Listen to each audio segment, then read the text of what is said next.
आगे बढ़ते हैं। अपनी खास पड़ताल में IBN 7 ने आपको दिखाया कि कैसे भड़काऊ भाषण मामले में बीजेपी नेता वरुण गांधी के खिलाफ उत्तर प्रदेश के आला अफसर कोर्ट में गवाही देने से मुकर गए। सबूतों के अभाव में कोर्ट ने वरुण को बरी कर दिया। हमारी खबर के बाद हड़कंप मचा और उत्तर प्रदेश सरकार ने इस फैसले के खिलाफ अपील का ऐलान किया। इस केस की पड़ताल में हम एक और खुलासा करने जा रहे हैं। दरअसल जहरीले भाषण की सीडी से मिलान के लिए वरुण गांधी की आवाज का सैंपल तक नहीं मिला। चंडीगढ़ की फोरेंसिक लैब को वरुण ने यह सैंपल आज तक नहीं दिखाया। देखिए हमारी खास पड़ताल।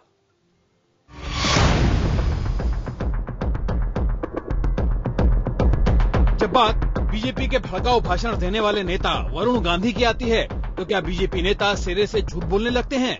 यूपी बीजेपी के नेताओं को क्या सूझी कि वो अखिलेश सरकार की वरुण गांधी पर इस मेहरबानी की पोल खोलने वाली IBN 7 की रिपोर्ट से बिफर पड़े। उन्होंने दावा किया कि जिस सीडी के आधार पर वरुण गांधी के खिलाफ केस दर्ज हुआ था वो सीडी फोरेंसिक जांच में फर्जी पाई गई थी। जिस सीडी की जिक्र किया जा रहा है 64 मिनट का भाषण एडिट करके 3 मिनट में शामिल किया गया, उसमें 46 जगह कट है। ये हैदराबाद और चंडीगढ़ की फॉरेंसिक लैब की रिपोर्ट है। बाद में जब फॉरेंसिक लैब से वो सीडी झूठी साबित हो गई तो अधिकारियों के पास विकल्प नहीं था कि अपने बयान को बदलते। IBN 7 ने इस दावे की पड़ताल की। हम गहराई में उतरे और हमारे हाथ आई चंडीगढ़ फोरेंसिक लैब की वो रिपोर्ट जो साफ करती है कि बीजेपी नेताओं का ये दावा सतही और भ्रामक है। ये रिपोर्ट अपने मुकाम तक पहुंची नहीं पाई क्योंकि खुद वरुण गांधी ने जांच में मदद नहीं की। जी हाँ, खुद वरुण गांधी ने लाख कोशिशों के बावजूद अपनी आवाज का एक सैंपल तक नहीं दिया। गौर से देखिए फोरेंसिक रिपोर्ट का हिस्सा। ये फोरेंसिक रिपोर्ट साफ साफ कहती है कि सीडी की फोरेंसिक जांच पूरी हो ही नहीं पाई क्योंकि वरुण गांधी ने अपनी आवाज का सैंपल नहीं दिया। और तो और फोरेंसिक रिपोर्ट पर पुलिस ने भी अपनी टिप्पणी में साफ लिखा है कि प्रतिवादी अभियुक्त वरुण गांधी ने सभी प्रयासों के बाद भी अपनी आवाज का सैंपल नहीं दिया।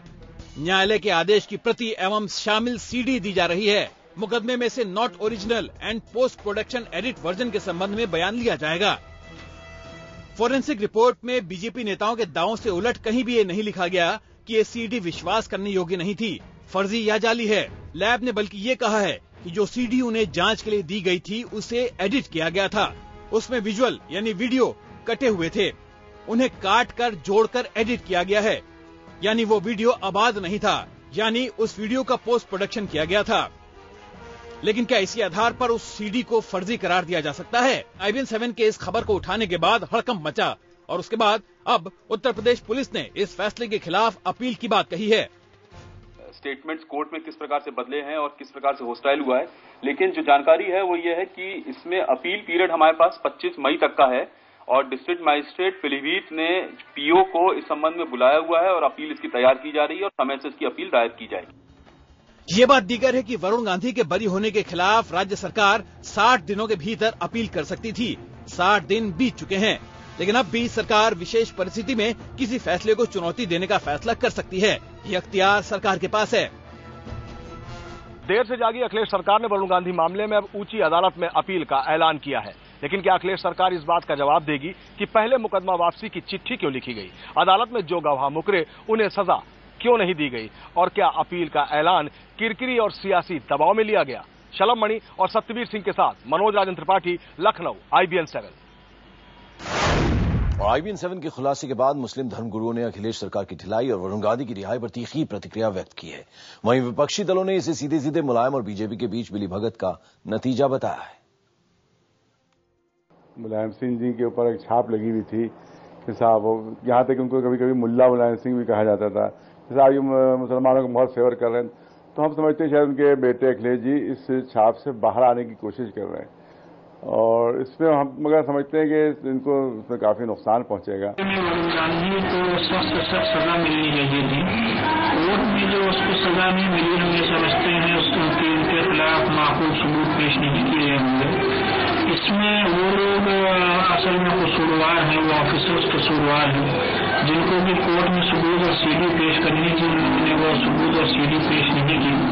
आपस में मिले हुए हैं। हमने आपसे कहा ही ना कि ये तो मिल करके ही चुनाव लड़ते हैं। समाजवादी पार्टी, भारतीय जनता पार्टी आपस में मिले हुए हैं। इससे बड़ा और क्या खुलासा हो सकता है? सरकार ने बचाया। हम जो कह रहे हैं कड़ी से कड़ी जोड़ लो। गवाह कोई अपील नहीं हुआ और गवाह सब मुसलमान। और मुसलमानों को हाथ पैर काट रहा है। क्या मतलब है? और समाजवादी पार्टी की सरकार पर हो रहे चौतरफा हमलों के बीच उत्तर प्रदेश सरकार सकपकाई हुई नजर आई।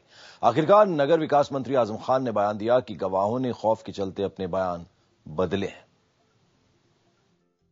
कि वरुण गांधी ने जो कुछ कहा था वो न सिर्फ ये कि बहुत काबिल एतराज था, बल्कि बहुत बेहुदा बयान था, बहुत ही खिलाफ कानून बयान था और सियासत में घटिया लोगों की ही ये जबान हो सकती है।